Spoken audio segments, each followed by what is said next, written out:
కానీ వాడు కటారి కృష్ణ అనేవాడు చాలా నోటరీస్, చాలా సబ్సిక్వెంట్గా ఫాలో అప్ జరగలేదు. అందుకనే వాడు అంత పెద్ద ఇదయ్యి జరిగింది. ఆ పిక్చరైజేషన్లో కూడా ఆ అమ్మాయి పాత్ర పెట్టారు తప్పితే కొద్దిగా ఎక్కువగా ఏం పిక్చర్ అది క్లిక్ అని క్రాక్ అనే సినిమా నాకు ఎవరు చాలా చెప్పారు. అంటే ఆఫ్కోర్స్ చాలా నీరర్గా చూపించారు. ఇంకా కొన్ని ఇక్కడ దాంట్లోనే వీడు 2 టౌన్ ఎస్ఐ మురళి అప్పుడు వీడు దీన్ని ఎంకరేజ్ చేసింది. వాడు ఎంకరేజ్ చేశారని మనం ఊరికే చెప్తే చాలదుగా. ఆ డ్రైవర్ని పట్టుకొచ్చాం. ఆ డ్రైవర్ని పట్టుకొస్తే వాడు హిందీ వచ్చు. వాడిని ఎస్పీ గారి దగ్గర పెట్టాం. ముందు రోజు మురళి ఇంట్లో కృష్ణకు ఆ రాఘవులు పార్టీ జరిగింది సార్, పార్టీలో రేపు చూడండి లా అండ్ ఆర్డర్ ఫెయిల్యూర్ అయిపోవాలా, నేను ఒంగోలు లేకపోతే ఎట్టయిపోతుందో చూడండి అని వాడు ఎంకరేజ్ చేశాడని చెప్పాడండి. ఎస్పీ గారు పిలిచి సత్యానా యు పుట్ హిమ్ ఇన్సైడ్ అన్నాడు. ఏం మాట్లాడతారు సార్ మీరు, వాడిని నేను వీడి సాక్ష్యాన్ని పెట్టుకొని వాడిని లోపల ఈయన మద్దతు చేస్తాడు వాడు, మీరేం చేస్తారో మీకు పవర్స్ ఉన్నాయిగా, యూ ఎగ్జిక్యూట్ యువర్ పవర్స్ అని అన్నా. ఇదంతా జరిగిన సంగతి తెలిసే మన ఎస్పీ గారు వాడిని పిలిచారు మురళి. పిలిస్తే నేను గోలైపోతున్నాను అనుకొని వాడు నేనేం చేయలేదు సార్ అని అంటూ he was shivering before the SP. అప్పుడు అహుల్ వాళ్ళేనండి. అంటే వాడు వణుకుతూ కింద పడ్డాడు. ఆ కింద పడి జేబు నుంచి ట్యాబ్లెట్ తీశాడు. వేసుకోబోతుంటే గోలీ తీసి వాడి దగ్గర నుంచి అని చెప్పి కానిస్టేబుల్ తీసేసి ఆ చదివి డాక్టర్ గారిని వెరిఫై చేస్తే బీపీ ట్యాబ్లెట్ ఏం పర్వాలేదు అని. మురళి అంటే విజయవాడ ఒంగోలు షేక్ అయిపోయింది, విజయవాడ కూడా షేక్ అయింది. వాడు రాధానే ఎవరిని అరెస్ట్ చేసింది. వాడి ఇన్వాల్వ్మెంట్ ఉంది దీంట్లో. అదే పిక్చర్లో కూడా చూపించింది ఇంకొక ఎస్ఐ ఇన్వాల్వ్మెంట్ ఉన్నది. ఇప్పుడు ఎక్కడున్నారు ఆయన? ఓల్డ్ మ్యాన్ చనిపోయాడు పాపం కాకినాడలో. అంటే అతని గురించి ఇంకా చనిపోయాడు కాబట్టి మనం మాట్లాడుకోవడం. ఈ 2 కేసులు కాకుండా సింహాచలం దొంగతనం చేసిన వ్యక్తిని పట్టుకోవడం లేదు మీరు? సింహాచలంలో నేను సర్వీస్ వచ్చిన కొత్తలో జరిగిందండి. గజ్జల జానకిరావు అనేవాడు, వాళ్ళంతా వేరే సిఐడి టీము వాళ్ళంతా అరెస్టు చేసి పంపించినారు. వాడు జైలు నుంచి వచ్చాడు, నేను చీరాలు వచ్చేటప్పటికి.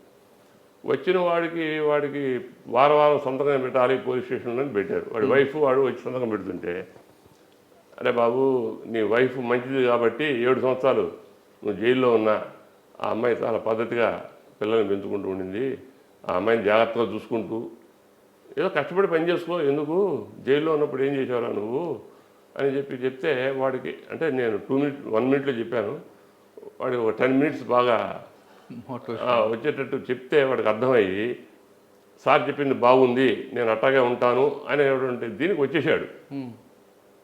కానీ దొంగ బుద్ధి ఎక్కడో వాడికి పుట్టింది. తర్వాత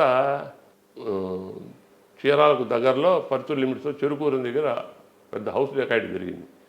ఒక బాంబు హరలు చేస్తే ఒక 70 years లేడీకి బొడ్డు మీద తగిలి చుట్టూరు మన చంద్రుడి మాదిరి ఒక ఇది ఏర్పడిపోయింది, మొత్తం మాదిరి పేర్లేదు. పేలుంటే మాత్రం పంచాయతీ చనిపోయేది పాపం. అది స్మోక్తో అక్కడ మత్తలాగా వచ్చేసింది. ఎస్పీ గారు కూడా రావులపాటి సీతారామరావు గారు, ఆయన మూడు బాగా దాని మీద. విలేజర్స్ అందరూ సత్యనారాయణ గారు వచ్చారు, మాకు కేసు డిటెక్ట్ అయిపోతుందని వాళ్ళు ఏదో ఎక్స్టెంపోలో మాట్లాడుతున్నారు. మన లిమిట్స్ కాదు, మనకెందుకు ఏదో వచ్చానులే సార్ రమ్మన్నారు వచ్చాను. సత్యనారాయణ వీళ్ళు డిటెక్ట్ ది కేసు అని అన్నాడు ఆయన. అక్కడ శ్రీరామ్ కుమార్ అని డిఐజీ వచ్చిందో స్పెషల్ పార్టీస్ 2 వేశారు. ఒక పార్టీకి ఎవరో ఇమ్మానియల్ని వాడిని పెట్టారు, రెండో పార్టీని నేను పెట్టారు. 3 days లోపలే నేను వాడిని పట్టుకున్నాను. జానకిరామ్ ఒక క్రిమినల్ పట్టుకుంటే వాడి దగ్గర వెండి ఉంగరం దొరికింది. అది తెలియకుండా వాడు ఉంగరం సీజ్ చేసేసి పంపించేసేవాడిని. అది కన్ఫర్మేషన్ కోసం చేసుకుంటే మా ఉంగరమే అన్నారు వాళ్ళు. అంటే అప్పటికేంటంటే ఈ బ్యాచ్ చేశారనేది డిసైడ్ అయిపోయింది. వాడి దగ్గరికి పోతే వాడు లేడు, వాడు కబురు చేస్తే లేడు. ఇంతకు ఎక్కడికి పోయినాడు ఏంటని ఇంకా కొద్దిగా ప్రోబ్ చేస్తే వీడిని తిరుపతికి మా చెప్పులు కుట్టేవాడు ఉన్నాడు పోలీస్ స్టేషన్ వెనకాల, కృష్ణ వాడి పేరు. వాడు తీసుకుపోయి అక్కడ దాచాడని చెప్పారు. వాడిని పిలిచి మామూలుగా అడిగాను నేను. వాడు నాకు ఎప్పుడు 10 years అప్పటికే 5 years కుడితేవాడు. ఎరా కృష్ణ ఏమన్నా నీకు తెలుసురా, ఏమైనా చేసావా, నువ్వు ఏంది పోలీసు అందరూ నిన్ను ఏదో తప్పుగా చూస్తున్నారా, నిన్ను కొట్టేటట్టున్నారా చెప్పు నాయన అంటే, నాకేం తెలియదు సార్, నేను జాగ్రత్తగానే ఉంటున్నాను. సరే అటైతే మంచిది నాయన నువ్వు పో అని చెప్పి నేను పక్కన వస్తే వాడిని బాగా వాయించారు కథలతో వాటితో. వాడు ఏడుస్తుంటే నేను సార్ మీరు రాండి సార్ అన్నాడు.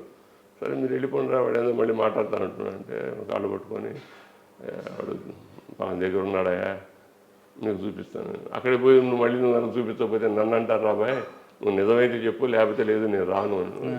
కరెక్ట్. లక్కీలీ అది ఒంగోలు అని చెప్పి మా వాళ్ళందరినీ డైవర్ట్ చేసి ట్రైన్ ఎక్కించారు.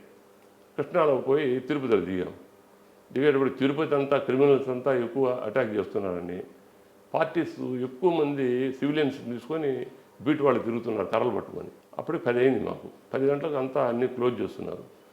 ఆ ఎస్ఐని ఒకటి పిలిచి, బాబు నేను అప్పటికి మఫ్టీలో పోయాను, నేను ఎస్ఐని రా, ఇట్లా చీరాల నుంచి వచ్చాను, పెద్ద క్రిమినల్ వాడు ఉన్నాడు ఇక్కడ, వాడిని పట్టుకోవాలా, వాడు చూపించేవాడు ఇచ్చున్నాడు, నువ్వు కూడా వచ్చి అసిస్టెన్స్ అని అంటే, సార్ వస్తాను సార్ పదండి అని చెప్పి పోయాను. కరెక్ట్గా చెప్పాడు. ఆ ఇంటికి ఒకే ద్వారం ఒకే కిటికీ. పోయాను. పోయి తలుపు కొట్టంగానే ఏం జరిగింది అంటే, ఆ అమ్మాయి వాడిని ఎదిరించింది. ఎస్ఐ గారు నేరం చేయొద్దని చెప్పాడు కదా, నువ్వెందుకు నేరం చేశావు, నాకు బంగారం కావాలన్నానా, నువ్వెందుకు తెచ్చావు, నాకు ఈ బంగారం వద్దు అంటే వాడు కర్రతో కొడితే కాలు ఎరిగింది. ఇక్కడ ట్రీట్మెంట్ ఇప్పించలేక తిరుపతిలో అయితే ఎక్కడ ట్రీట్మెంట్ ఇప్పించని వాడు తిరుపతి తీసుకెళ్ళి వీడు తీసుకుపోయి వాడు అక్కడ ఇల్లు మాట్లాడి పెట్టించాడు వాడు. అందుకని కరెక్ట్ ఇన్ఫర్మేషన్ అది. ఆ అమ్మాయి లేవలేదు, కాలు ఇరుగున్నది కాబట్టి. ఆ తలుపు పోలీసు అట్లా రెండు సార్లు నాకు చేస్తాం అట్లా చేసేటప్పటికి అర్థమైంది పోలీసు వచ్చారని. అరే జానకి రామ, అమ్మాయి పేరు కూడా ఏదో ఉంది ప్రమేయ రామాయణంగానే, అయ్యా మన అయ్యగారు వచ్చారని అన్నారు. వాడు వస్తున్నాడు. వాడు తలుపు తీస్తే ఇలా పట్టుకొని బరిస్తోటి పొడుచుకుంటూ పోతారండి. చాలా ఫెరోషియస్గా ఉంటుంది వాళ్ళ అప్రోచ్. జానకిరామ్ క్రిమినల్స్ అంతా కత్తితో పడవడం లేకపోతే బరితో పట్టుకొని పెద్దగా అరుస్తూ పోతారు. ఎవరు అడ్డన్నారు పారిపోతారు. ఇంకా అందుకని ఏంటంటే తలుపు బయట గడి పెట్టేసేసి, కిటికీ ఉందిగా, కిటికీలోంచి చేతులు బయట పెట్టరా నువ్వు అన్నాం. 2 చేతులు బయట పెట్టాడు. హ్యాండ్ కఫ్ తీసుకొని హ్యాండ్ కఫ్ వేసేయమన్నాం. హ్యాండ్ కఫ్ వేసేసారు. డ్రామాటిక్గా చూడండి. అప్పటికప్పుడు ఆలోచన వచ్చి, అమ్మాయి నువ్వు వచ్చి తలుపు తీయమ్మాయి అన్న, నాకు కాలు ఎరిగిందయ్యా అన్నాడు. పర్వాలేదు 15 నిమిషాలు ఎంతో దిగి మీ వాడు ఎక్కడికి పోడు అన్నట్టు వచ్చి తలుపు తీసింది. నేను చెప్తూనే ఉన్నాను, దొంగ ముండా కొడుకు వాడు చేశాడు అయ్యా నేరం అని. బంగారం అంటే బంగారం చెప్పవయ్యా, ఎందుకు బంగారం ఇచ్చేసేయి అంది. అంటే అదిగో అక్కడ 2 సార్లు మంచం కింద కోడి కింద పెట్టి తవ్వుంటే ఇంటాక్ట్ ప్రాపర్టీ తీసుకొని వాడి కాళ్ళకు మళ్ళీ హ్యాండ్ కఫ్ చేసి చేతులు తీసేసి వాడిని మళ్ళీ కృష్ణ బయలుదేరింది. డీజీ గారికి ఇట్లా ప్రాపర్టీ ఇంటాక్ట్ తీసుకొని వస్తున్నామంటే, నేను నా సర్వీసులో ఫస్ట్ టైం అఫెండర్ పేరు చెప్పి, అంటే వెండి ఉంగరం పట్టుకున్నప్పుడు మనం వదిలేసాం కాబట్టి వాడిని పట్టుకొని ఉంటే వీడు దొరకడు, వాడిని వదిలేసాం కాబట్టి తెలియలేదు పోలీసు అనుకున్నారు. అందుకని వాడిని పట్టుకొని ఇంటాక్ట్ ప్రాపర్టీ తీసుకురావడం చాలా గొప్ప పని. ఇది I really appreciate the SI. అలా సర్వీసులో ఎస్ఐ తర్వాత సిఐగా ప్రమోషన్ వచ్చి ఉంటుంది. ఎక్కడ చేశారు? నేను ఫస్ట్ ఇక్కడ రాగానే వీరవల్లి ఎస్ఐ చేశాను. వీరవల్లి ఎస్ఐగా ఉన్నప్పుడు అప్పుడే రంగా గారు చనిపోయింటే police station was attacked and weapons were set fire. బాగా టెన్షన్గా ఉండింది అక్కడ కమ్మా కాపూర్కు అందరికీ ఇల్ ఫీలింగ్స్ అవి ఉండేది అక్కడ. అందుకని హనుమాన్ జంక్షన్లో దాన్ని సప్రెస్ చేయడానికి నన్ను. ఆ టైంలో ఎక్కువ ఫాల్స్ కేసు పెట్టారంటారు, వాస్తవం అంటే మేము వచ్చేటప్పుడు జరిగిపోయింది అప్పుడు ఆ కేసెస్ బుక్ చేయడం అన్నీ కూడా. అంటే ఒక వర్గానికి టార్గెట్ చేస్తూ కేసులు పెట్టారు. అదే అంటే ఇన్సిడెంట్ జరగగానే ఎఫ్ఐఆర్ కడతారు కదా. నేను వచ్చేటప్పుడు 15 days అట్లా పట్టింది. నేను ఫస్ట్ ఛార్జ్ చేసాను, ఇక్కడికి వచ్చేటప్పుడు 5th ఏమో ఛార్జ్ చేసాను జనవరిలో. అప్పటికి అతను కేసు డైరీస్ అని రాయడం అదంతా జరిగిపోయింది. సార్ ఒకటి మీ సర్వీస్లో రైల్వే బోగీలో పడ్డారు. అదే చెప్తాను. ఇక్కడ హనుమాన్ జంక్షన్ చేసేటప్పుడు ఒక మంచి క్యాచ్ వచ్చింది. ఆ హనుమాన్ జంక్షన్ అప్పుడు Veeravalli police station, Hanuman junction police station లేదు. హనుమాన్ జంక్షన్ ఒక రౌడీ బీట్ అని పెట్టా. 24 hours ఒక బీట్ ఉండాలి అక్కడ. ఎందుకంటే అది చాలా సెంటర్. అది అక్కడ స్టాలిన్ లాడ్జ్ అని ఉంది. వాడు ఏదో కొత్త లేడీస్ని వాళ్ళని తార్చే బిజినెస్ కూడా చేస్తుంటాడు అంటే వాడిని అలౌ చేయలేదు. ఇంక అక్కడ నేను క్లోజ్ చేసుకోవాల్సింది, క్లోజ్ చేసుకో అంతేగాని ఈ మాత్రం అలౌ చేయనమ్మా నీకు అని పెట్టుంటే వాళ్ళ బాయ్స్ వాళ్ళందరినీ ఒక 10 సార్లు మనం ఇంటరాక్ట్ అయి ఉన్నాం కాబట్టి వాళ్ళందరూ మనకు బాగా క్లోజ్గా వచ్చినారు. అప్పుడు లక్లీ మనకు హనుమాన్ జంక్షన్ దాటంగానే ఒక చప్టా ఉండేది. నీళ్ళు వచ్చేసేసి వరదలు, ట్రాఫిక్ అంతా జామ్ అయిపోయినది. వీడు కూడా జామ్ అయిపోయి ఒకడు లాడ్జీలో రూమ్లో దిగాడు. ఎవరు? ఒకడు ఆ. మనకు బీట్ అక్కడ ఉంది కంటిన్యూగా. ఆ బీట్ వాళ్ళకి ఏం చెప్పాడంటే వాడు వచ్చి, అయ్యా వాడు ఒక అమ్మాయిని తెచ్చుకున్నాడయ్యా, తెచ్చేటప్పుడు నేను లేను, తర్వాత చూస్తే ఆ అమ్మాయి ఇక్కడ తిరిగిపోతే అమ్మాయి పోయేటప్పుడు అమ్మాయిని అరిచాడు, ఏంది అమ్మాయిని అడిగితే కింద వాడు రివాల్వర్ చూపించాడు, నన్ను తోటికి తీసుకెళ్తాను, నువ్వు నాతో కూడా నీకు ఎంతైనా డబ్బులు ఇస్తానని చెప్పి అన్నాడని చెప్పారు అని చెప్పాడు. అంటే రివాల్వర్ చూపించి బెదిరించాడు అంటే వాడి దగ్గర రివాల్వర్ ఉంది. అవును. రివాల్వర్ ఉన్నది అని అంటే అన్లైసెన్స్డే. అందుకని వీడి గురించి ఏదో కాస్త జాగ్రత్త పడాలా అని వాడు ఎంబడే కానిస్టేబుల్స్ హనుమాన్ జంక్షన్కి ఫోన్ చేసి చెప్పారు. నేను టకటక బయలుదేరి ఉన్న వాళ్ళని తీసుకుని అక్కడికి వెళ్ళాము. పబ్లిక్ అంతా మొబిలైజ్ చేసాము.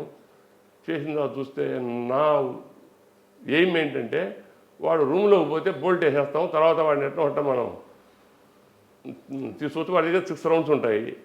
వాడు 6 రౌండ్స్ కాల్చేదాకా మనం కనుక ప్రొటెక్ట్ అయితే 7th రౌండ్ లేదు వాడికి, మనమే ఇంకా అప్పర్ హ్యాండ్ అని నా ప్లాన్.